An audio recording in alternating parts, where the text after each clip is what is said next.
So we're going to go ahead and start with prayer. We'll start with prayer, and then I'll introduce us a little bit. God, we just thank you for today, and Lord, we just pray for an openness for all of us to what you would teach us, Lord.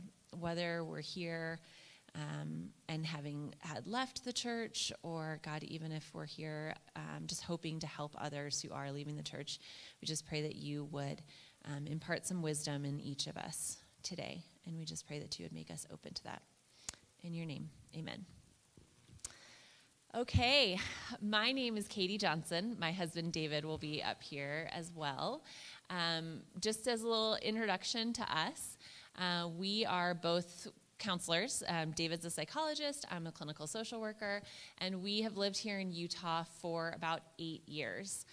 We started out down in St. George, ended up in Ogden, and we run a small private practice there in Ogden now. We are both not LDS, not former LDS, but we have both come to faith a little bit different ways. My own faith story, I grew up in a family that was very non-religious, I would say. They grew up very Catholic and then left the Catholic Church. And so I grew up kind of with nothing until I found a church community through some friends in high school and kind of came to faith through that, although similar to somebody on the panel last night who said, I was baptized in 2004 and then I met Jesus in 2018 or something. And that's very much how I feel my faith journey went. I really idealized this church that I was a part of. I did all the things, went to all the youth group activities, prayed all the prayers. Probably prayed the sinner's salvation prayer 25 times because I was like, I don't know if it took. I don't know if I did it right. And through then a series of a lot of things, a lot of it, meeting my husband and him sharing his faith with me, came to a different faith through that. Dave can share a little bit about his own faith, but he definitely grew up in a little bit of a different faith community than I did. So that brings us to now. So now we work with a lot of people in our practice. Being in Ogden, we work with a lot of people who have left the LDS church. We also have a lot of LDS friends and a lot of friends who have left the LDS church. And so kind of have this experience both in our professional and personal life of being with people as they walk through this transition. So our hope today is to kind of talk a little bit about maintaining your mental health through that faith crisis. So we want to start with some of the common emotional responses after leaving the LDS church. And we definitely heard some of these things last night on the panel. And we'd love to hear other people's other ideas besides the things that we've come up with here. But some of the things that we've seen are this spiritual crisis. Is God mad at me? What's going to happen to my eternity? What kind of new spiritual things do I need to think about? Identity crisis. If I'm not LDS, who am I? In this culture, especially in Utah, we're not from Utah, so coming here was a little bit of an identity crisis for us even, of figuring out where do we fit in. And so I can imagine for someone leaving the LDS community, your whole identity is largely wrapped up in that community, right? And so leaving that can feel like a bit of a crisis of who am I now? Anger at others. How could I be asked to give up so much? Anger at yourself. Did I waste all these years of hard work? Some people experience a lot of anxiety. How are my parents going to treat me after leaving the church? Really anxiety even just before the church has told me this is how I deal with anxiety or uncertainty in my life. I handle it this way. And so now how do I handle all these emotional experiences I'm having? Joy. Some people, there are some really good experiences that people can have after leaving the church. I'm loved by God just as I am. I'm worthy. There can be, I think a lot of times that comes through a period of time, through your faith transition, where you can come to that place of joy. And then sadness. I hear this a lot from people that I miss my community, I miss my friends. I don't know what to do anymore when I don't have that group.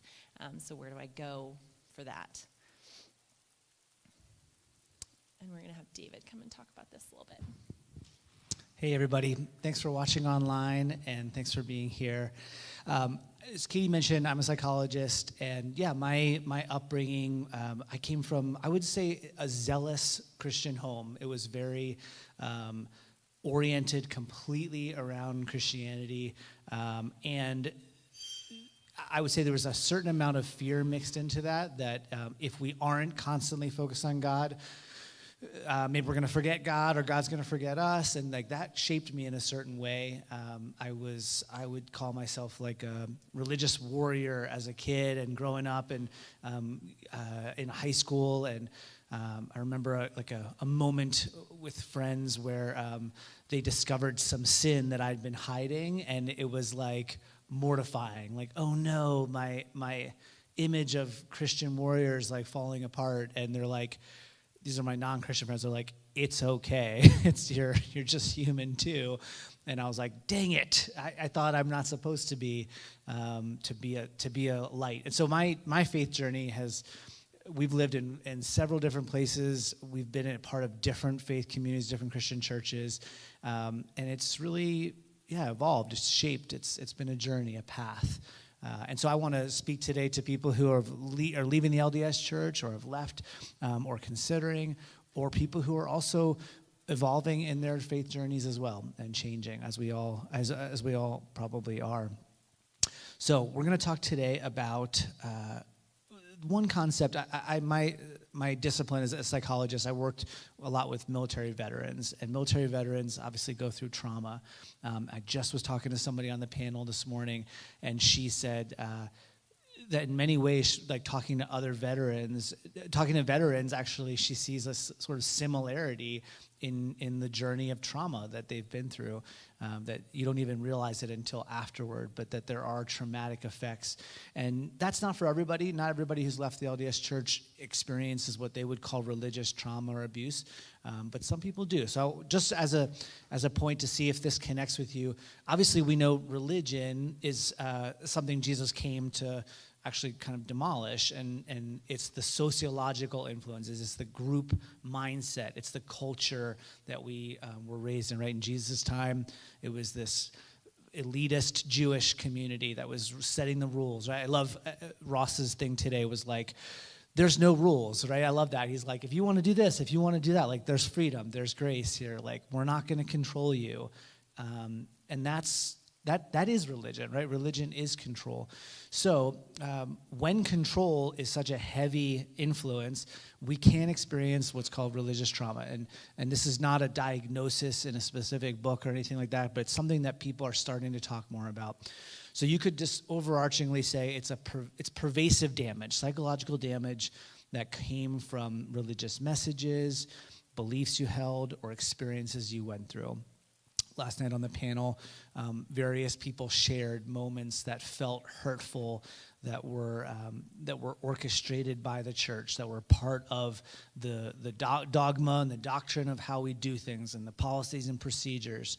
And I would say in Jesus' time, the same thing was happening, right? He's coming saying, I'm pissed. You're selling these doves at 10 times the rate that they're supposed to be just because it's in the market, and you know people feel guilty for their sins, and so we're gonna use that against you and rip you off. And Jesus, he's mad about that, and that would be religious trauma for all those people.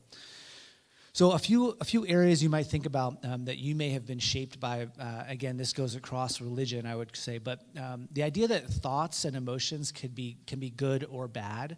I think we often are told to sort of clean up our interior lives, and that things we think or feel could make us morally bad. They could make us unworthy. And I think a lot of what Katie and I work with, and we'll talk about this a lot today, is how do we help people look at their behavior and not their thoughts and feelings. That thoughts and feelings are shaped by our history. They're a historical experience that's loaded with meaning, and we can't necessarily influence the first and second thought we have or the emotional reactions we have to things. We can be triggered by certain memories we have. So I think that's a really interesting point, is trying to help people look at what you think and feel doesn't make you bad. And then this chronic shame, condemnation, inadequacy. I think, the emphasis on sin, on worthiness, in an LDS setting, like being temple worthy, right? Being recommended. There's a clear binary. You're in or you're out. And just how damaging that is for people. I think for me, in my own upbringing, it was damaging for me to be, quote unquote, in. Like other people shared, they were the most active people in seminary and they were doing this and that. Like that was me in my little Christian context. I was doing lots of things and performing the Christian way. And I think it led to this sort of arrogance and pride, and I wasn't able to connect with people. I wasn't able to see we're all sinners. We're all in this journey together, and that was damaging. I think I've done. I'm gonna have to have some chats with God one day about the damage I did to people because of that stance, that posture. Terms that are being used to describe things like this term, dissociative self-silencing. We all know that we censor ourselves. I was just teaching at my church recently, and in the middle of teaching, I was like, whoa, like I'm not sure I'm supposed to be sharing this part of me in front of people. What are they going to think of me? And this happens on a daily basis, right? We've got this in-group, and there's a certain set of cultural norms that are appropriate.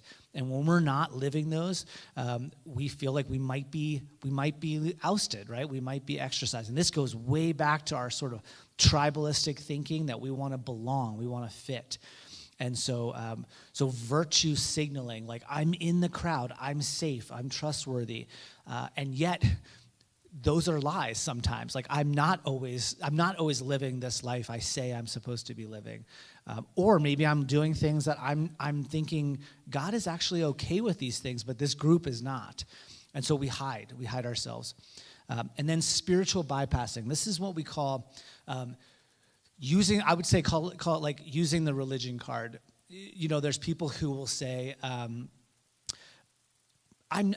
trusting God with that, and yeah, we should trust God with everything, but is that actually a disguise for I'm not dealing with something? I'm gonna pray about that, but not dealing with it. I think there's a lot of people who, just want to go around really core wounds in their life, really core issues that are separating them from people or from God, and they feel like it's something that religion can kind of help them get around. So think about something like that in your life too. Okay, doubt. I want to focus a little bit on doubt today because doubt is something that usually moves us out of either from one religion into a new movement, or within the same faith, even into different levels or stages that we go through. And so doubt being this idea that we're of two minds, right? I would just share with one of our members here about like this feeling pulled, right, stretched in two directions, and doubt is something that we're often taught in a church setting, in many religious contexts, as scary, as wrong, as threatening. Again, because when people who have left a certain church or are challenging things, it's like a contaminant. Oh no, like that person might be bringing something back to the in-group that's threatening their cohesion, and that's something we can't tolerate.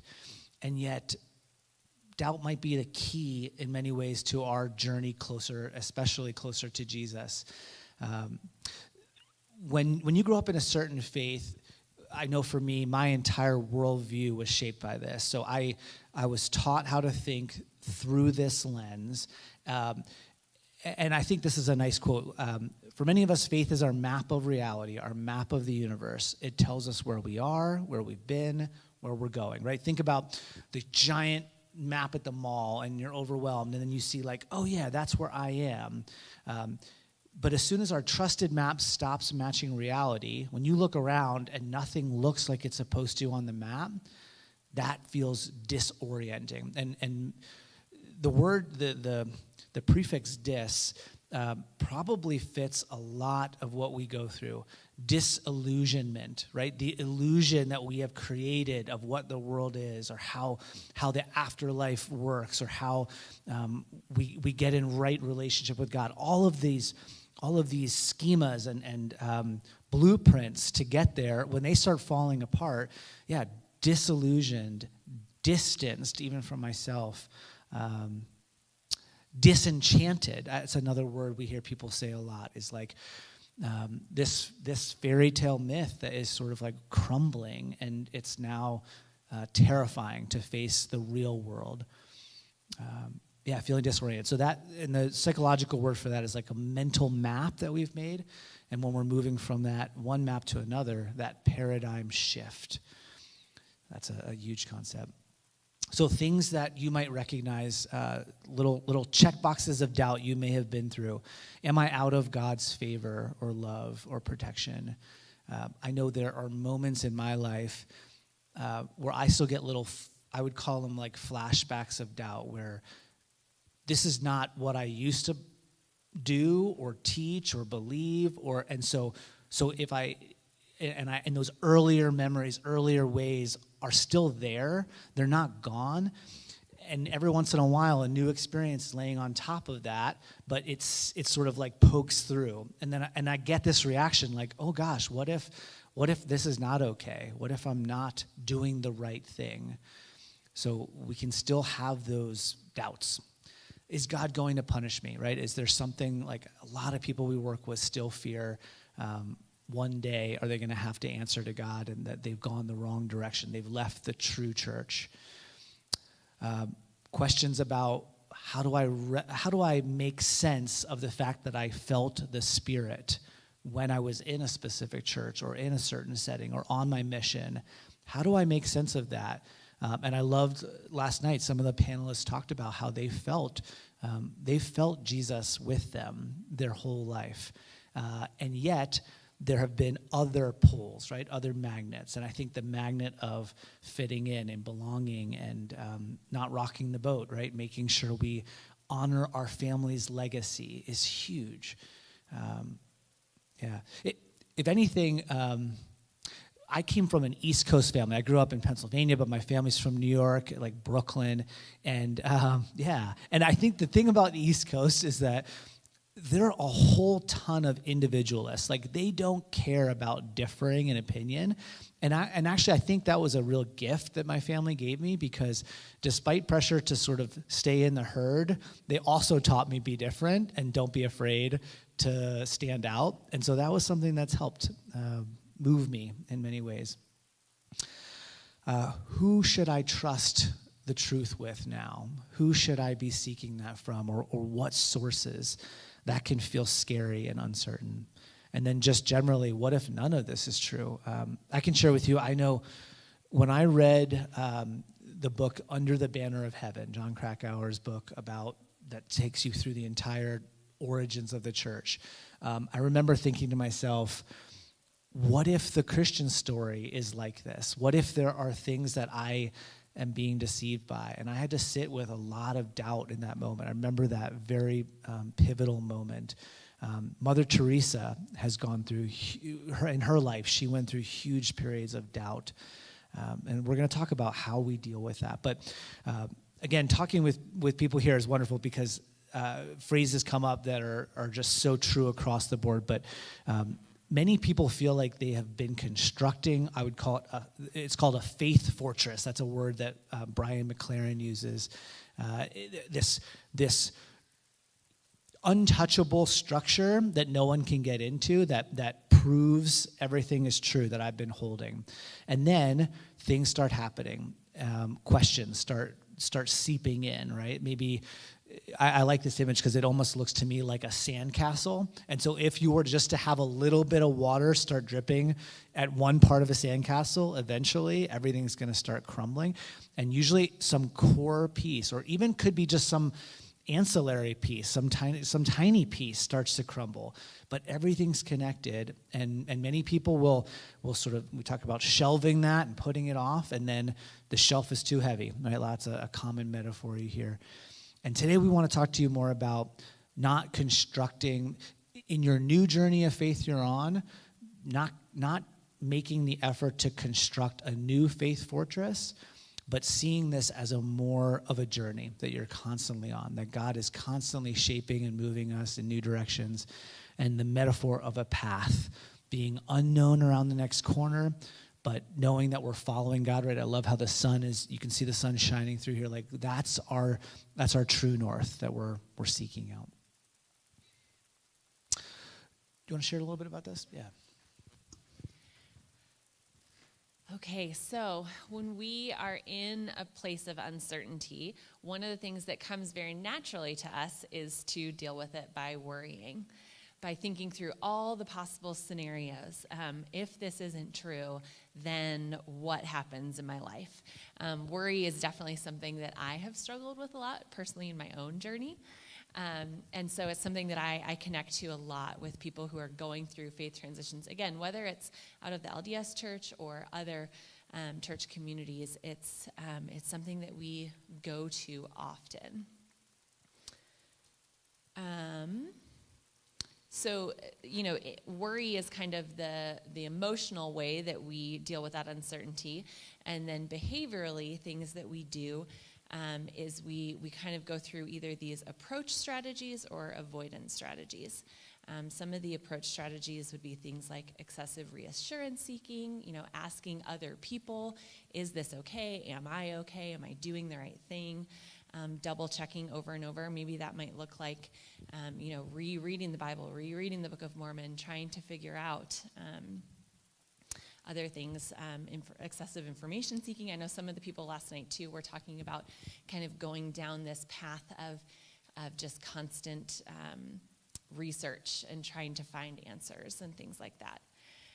Or we could go to avoidance strategies, which are typically my personal favorite way to handle uncertainty, is just avoiding things, avoiding going into a new church community, avoiding any of those previous books that we have read, just procrastinating it, putting it aside, deciding that we just kind of don't want to deal with anything.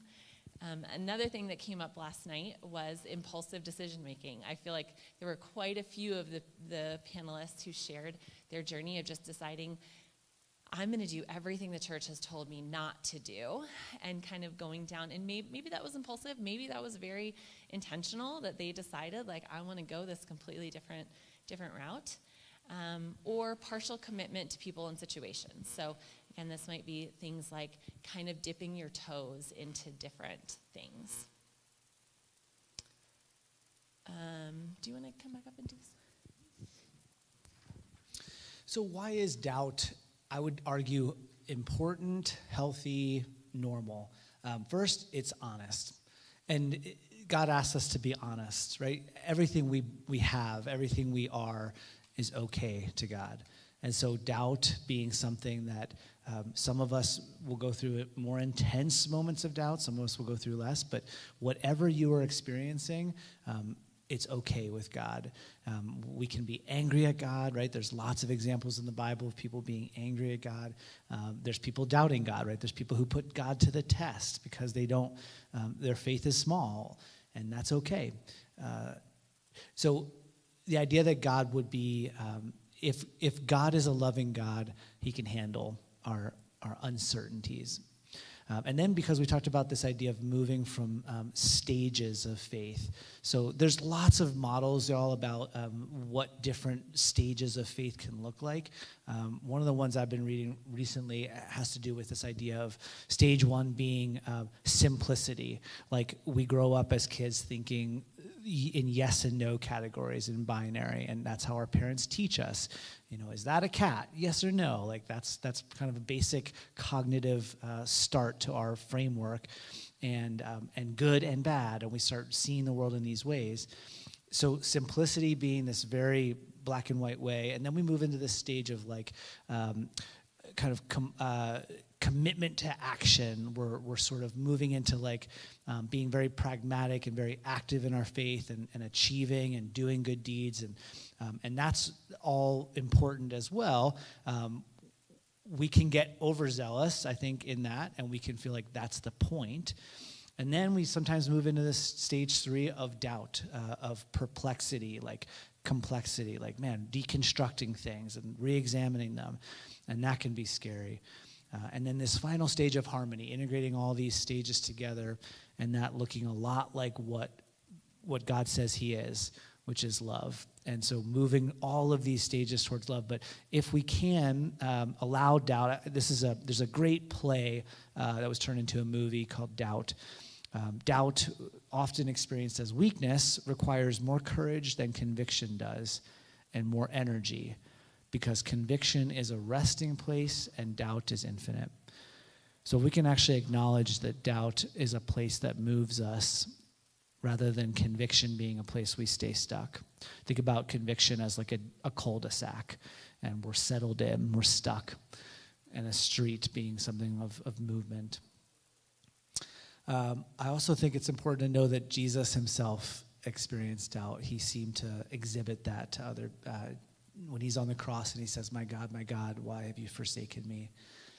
I think he's giving us all permission that it's okay to question.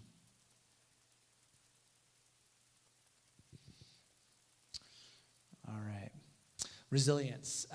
Resilience is something, a concept, guys, that we want to try to tie in today, because resilience is something that we all recognize we need more of.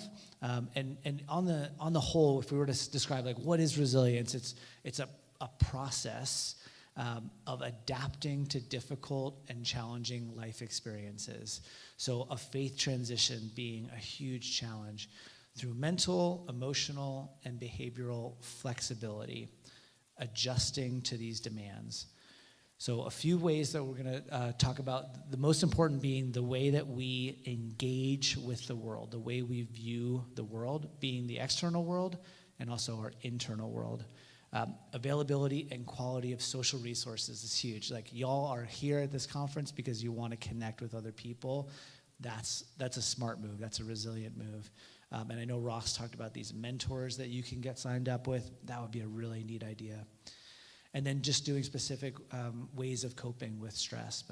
Let's talk about today how we go about dealing with a specific type of thought, emotion, and memory. Like I said, we can't control the emotions we go through. We can't control the reactions to the world and to changing life demands. So this is sort of a simple model for you to start thinking through our behavioral choices. Do you want to? Okay. The yellow light idea. So you know when you're pulling up to a light, well, if you're from the East Coast, you pull up to a yellow light, it always means green. That's the East Coast way. But in other places like the Mountain West, or we lived in Hawaii, yellow means stop. Like, why? Well, who's in a hurry? We're on a small island here, and it's everything's great. The weather's beautiful. So you have a choice when you pull up to a yellow light. Think about emotions as a yellow light. And many of us ignore yellow lights. We ignore our emotions, and we avoid them. We might do this through substances. We might do this through TikTok or TV, or we just don't want to deal with them. But they're still there. They're like, one other metaphor I've heard is like gauges on a car. You know, that's hot, or like, whoa, that oil is low, or that gas is high or low. And if we just were to decide, like, I'm gonna put a piece of tape over all the gauges on my car, they're not there anymore. That's true, but the issues that they're describing are still there. And so that's what we have emotions for. That's what God gave them to us for. They actually motivate action. The psychological term here is there's a thought, action, repertoire that comes with. When we're sad, we're not like automatically interested in happy activities. It's just not like on the top of our mind.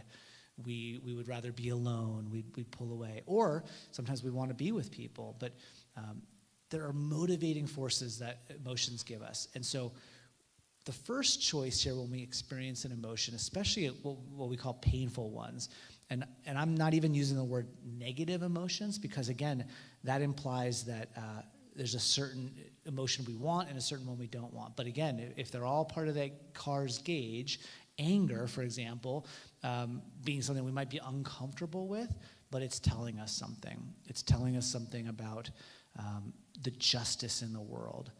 And so if we were to just ignore it, that injustice could keep going on. So when we pull up to this yellow light, when we have some emotion, we can decide, I'm going to allow that emotion to inform my choice. Like the natural urge of that emotion is moving me in, quote, the right direction, the direction that I believe is best for my life, that's healthy. Sometimes, though, we realize that emotion's pulling us in an unhealthy direction. So, like, if I'm angry, let's say at the church that I've left, I might want to show up and try to pull people away from that church, or with a sign, or I might be leaving, bad reviews on their church website, or whatever it would be. Like, these are things that I might have urges to do, but they wouldn't be healthy, right? And especially, as we know, following the Jesus way, they don't line up with what he taught us. And so knowing that emotions can either be helping us go in the right direction or the wrong direction, we acknowledge them. That's the first step.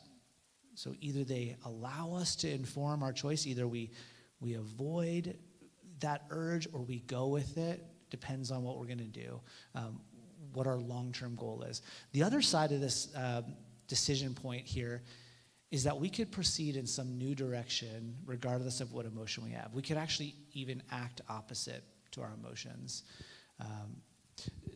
James talks in the Bible about being quick to listen, slow to speak, right? And especially in anger. That's not natural, but it's the way James, he's a half-brother of Jesus, it's the way he learned from his brother. You could imagine like a whole childhood, and James is a little reckless and a little, brash, and he's like keeps learning these lessons from his brother, which, yeah, I could imagine. I have a brother, so this is the choice point, guys, that we all get to decide. So I want to give you a few examples of this. We talked about uncertainty or doubt that we all will go through. Sometimes that uncertainty is telling us something important. We need to find out more information, right? Maybe part of the block of leaving the LDS church that was moving out was anxiety. It was pushing this block out. Like, one of your core foundational blocks doesn't make sense. And so you want to learn more, but you're also terrified. And so allowing anxiety to help move you towards resolution, towards information, towards clarity, that's allowing the emotion to guide you. On the other hand, there might be times where you experience uncertainty. Like, I would argue Mother Teresa, she didn't know. She said she would look into the eyes of all these people, and it made her question. And despite that, she kept persisting, right? Mother Teresa exhibited what I would say is like one of the most Christ-like lives. She served the lowest. No one could do anything for her. In fact, people would try to come and like very wealthy or famous people, and she would sort of turn them away, like, it's not who I'm interested in. So she would serve despite doubt. She was willing to accept that she's not going to know everything, and that there's mystery there, like God is way bigger than us. So proceeding despite that. Another example would be guilt. Guilt is this emotion that God gave us that says we're out of line with our morals, with the morals of our community, with our own chosen morals. But again, that has been shaped by our history. This is an extreme example, but in North Korea, there are political prisoner camps. And people have been getting moved into these camps for any number of crimes, but mostly disagreeing with authority, disagreeing with the government. Those camps have been open for so long now that there are kids who have been born in these camps, and that's the only life they've known. And there's a story, I want to say it's called like Prisoner 99 or something like that, and it's about a boy who grew up in a camp. He was born there. That's the only moral system he knew. And his morality was the North Korean leader is God. And you you don't do anything to challenge his authority. And if anyone else does around you, then you're supposed to report that person. So as a young boy, this person ends up reporting his mom for talking ill about the government. And then months later, he's asked to come to this big assembly. And he's going and doesn't know what it is, but you just do what they say. And they go to this big assembly. And when he gets to the assembly, he sees his mom up on a stage. And she's hung in front of him. And he says, I felt nothing. I felt no sadness. It was just the right thing that he had learned.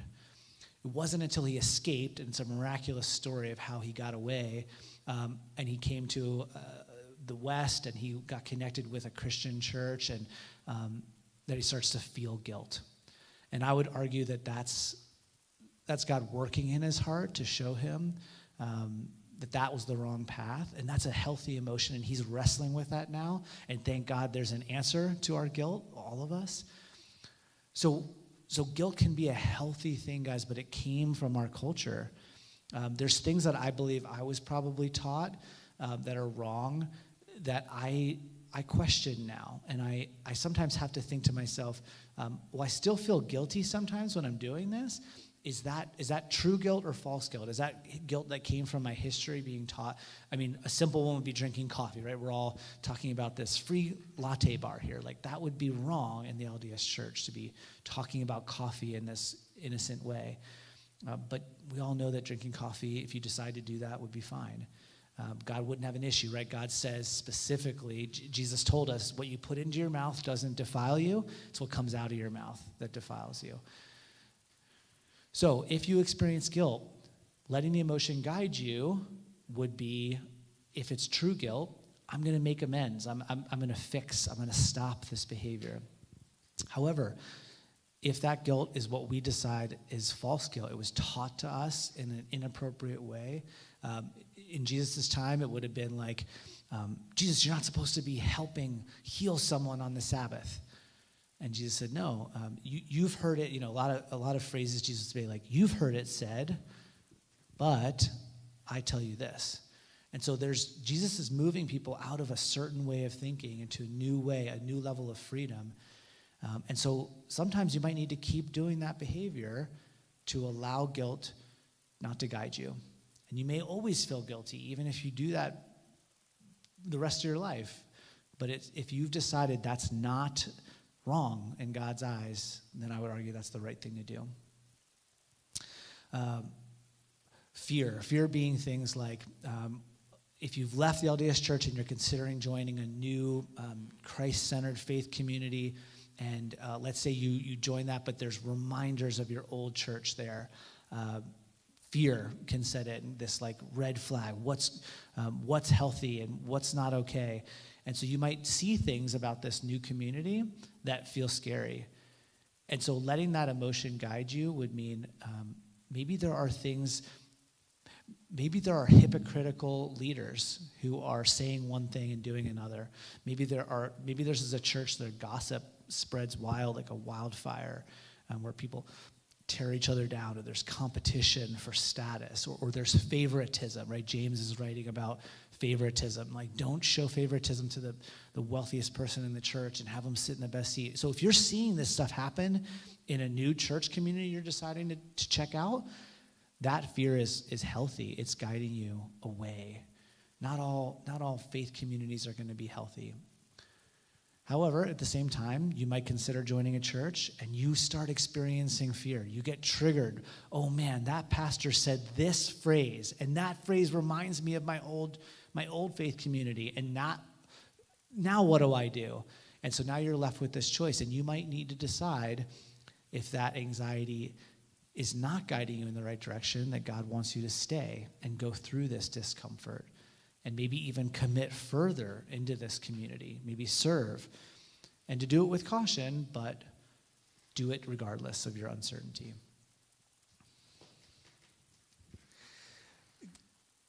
Katie's actually was going to speak, but she got this intense allergy attack this morning, and so that's all right. Living in the present is what we would say one of the ways that we do this. That idea of following the Spirit, which is often an LDS phrase, but it's true, right, guys? Like knowing what God is telling you, and the only way we do that is by being in the moment. This phrase, this scripture, "Be still and know that I am God," that God is whispering to us in these moments. Recently in my life, I was sort of like debating a new behavior, and I was like, I don't know if it's going to be right for me or not. And it was something where rather than just bury it, like I'm not going to think about that, I'm not going to talk about it, it was more like, let's talk about it. Let's bring other faith people to discuss, or let's look into the word. What would it say? And in those moments, I felt like I heard like a still voice of God saying, like, this is the path. And you have a choice, but this is what you're hearing. So being in the moment, being present, meditation is a word that describes this idea of being still, not just frantically running from activity to activity, but or self-awareness, which self-awareness is not the same thing as selfishness. It's not the same thing as self-centeredness, all of which we need to constantly be shedding, right? Like shedding our own ego and serving others. But self-awareness, I would argue, in order to know how to serve, we have to know ourselves. In order to know how to fit into our faith community, am I a hand? Am I a voice? Am I legs in the faith community, in the body of Christ? So knowing who you are and knowing the gauges that are pushing and pulling you in certain directions, and knowing how to either counter those or go with those, that's meditation. And just to put a plug in, I think therapy is really good at that, right? Having a person, and it doesn't have to be therapy. It can be a good friend, it can be a chaplain or a pastor. But and books will do this, and music will do this, and poetry will do this. You need to sit with yourself and recognize who God made you to be. So, but a counselor or a therapist listens, and they listen to help you see who you are. So that's if you've ever thought, therapy, that might not be godly or something like that, I would argue that it's actually one of the most godly things, right? God himself, Jesus is called the counselor. Okay. If you decided, say, to do therapy, we've just got a few more minutes. There's a specific kind of therapy that I think would be a neat fit for this idea. There's all kinds of therapies, cognitive behavioral therapy, like all these therapies that are about challenging your thinking. This one's an interesting idea. It's called acceptance and commitment therapy. Acceptance means, I think of it like when Paul says, I've got this thorn in my flesh and I've prayed for it to be removed, but not my will, yours. Yours be done, God. I think all of us, we're all flesh and bone, and we struggle in different ways. And we have natural human tendencies. And God is healing us of these. He's moving us in a direction towards him. And at the same time, it's unlikely that any of us is going to become like Christ in this lifetime. I would argue it's impossible. So acceptance means rather than fighting with these painful experiences we have inside, chronic pain is a good one, right? Like chronic pain, we'd argue, is not anything wrong. It's not a sin. But some of us deal with that, and that's something we may have to deal with the rest of our life. Accepting it means we have finally considered this something that we can work with. We're not just avoiding it, pretending like it's not there, but it's still affecting us. So the start here is that we're all going through something. There's a podcast that Katie and I have been loving lately called Everything Happens, period. It's her name's Kate Bowler. She's a professor at Duke University in the Divinity School. She was diagnosed with cancer, and the Christian cliche is everything happens for a reason. And she puts the period after everything happens. And she's accepting the complexity of life, that she doesn't know how it all works, and she doesn't know the reason for something. But what she knows is that God is with us. And so accepting, I think, is a start to knowing that God is with us and that he can journey with us through whatever we're going through. And then the commitment part has to do with deciding we're going to do kingdom work no matter what we deal with. That having, I don't remember where I heard this quote, but having a hard life oh, this is a pastor, pastor in Hawaii that we love. Having a hard life is not an excuse for not living a kingdom life. And so because you may be leaving the LDS church now, it could be 40s, 50s, 60s, it's still not a reason to say, I'm not going to be able to be a productive light to our community here. Or I'm so angry at that church, I can't invest in anything else. I can't invest in Jesus or walking out this life of love that God has called us to. So committing means deciding I'm going to drop the rope. This is a metaphor of tug of war, that if I'm still struggling with anger at the church because of all the years I invested, all the money I gave, and all the lies I believed, if I'm wrestling with that internally and I'm pulling, imagine it's sort of like this beast across a chasm, and I don't want anger, I don't want to feel this way, so I'm going to keep pulling and pulling and pulling, and we never budge, we never move that anger. It's still there. But if we decide we can let go of the rope, and the beast is still there, the anger is still there, it may not even change, right? Paul's saying the thorn never left, but could we decide we're going to do something else instead of play tug of war and try to avoid this discomfort? And that's up to us to figure out what God's calling us to do. One other metaphor here would be like the swamp. Pilgrim's Progress has some cool imagery for this, but the swamp being any of the pain that we've gone through. I know when you leave the church, you're faced with this pain, and again, you can decide, you know what, I'm not going to deal with it, and so maybe we just decide I'm going to sit in this swamp. I'm not going to move a single movement again. I'm tired of the discomfort. I'm tired of the uncertainty. And persistence, I think, is the courage to keep walking despite that. So moving into a life of willingness, so that means letting go of worry or avoidance or needing certainty. And I know the church I go to in Ogden, the reason we chose to go there is because they care about the broken. They care about people struggling with addiction. They care about people coming out of prison. But my experience of walking with that church for 6 years and being in leadership positions is like, there's an incredible amount of pain watching people return back to old ways and suffer and make choices. And yet, I wouldn't go to a safer church. I wouldn't go to a church full of people who are, quote unquote, doing the right things, because that's not the kingdom of God. That's not who God asked us to be, right? Jesus said he's a doctor. He came for the sick. And so we're going to get hurt, guys, again. So if we don't accept that there's disappointment, that there's hurt, we're not going to be very effective tools of light. And that goes for people who are working with people or friends with people who are leaving the church. It's going to be a long journey, but it's worth it.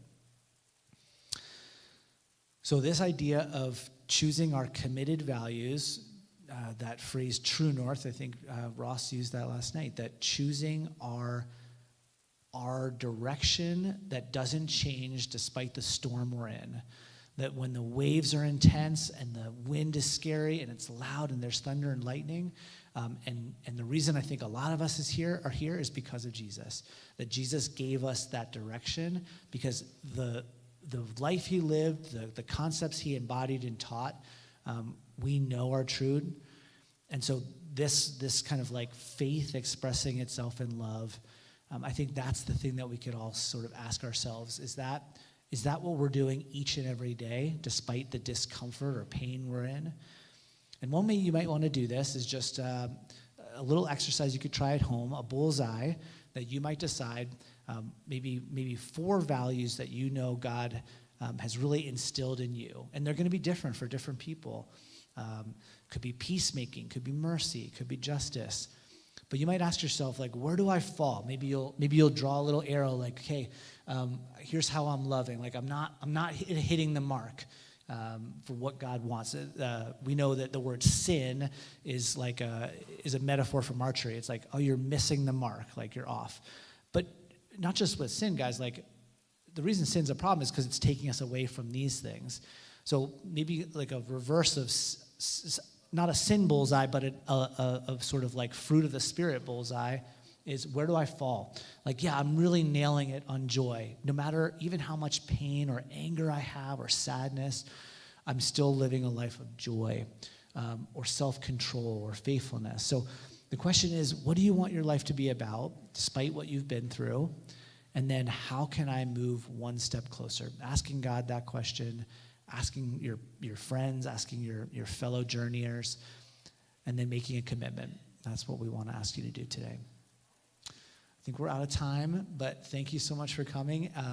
We'll be here for questions afterwards, so come on up. And thanks for joining online, too.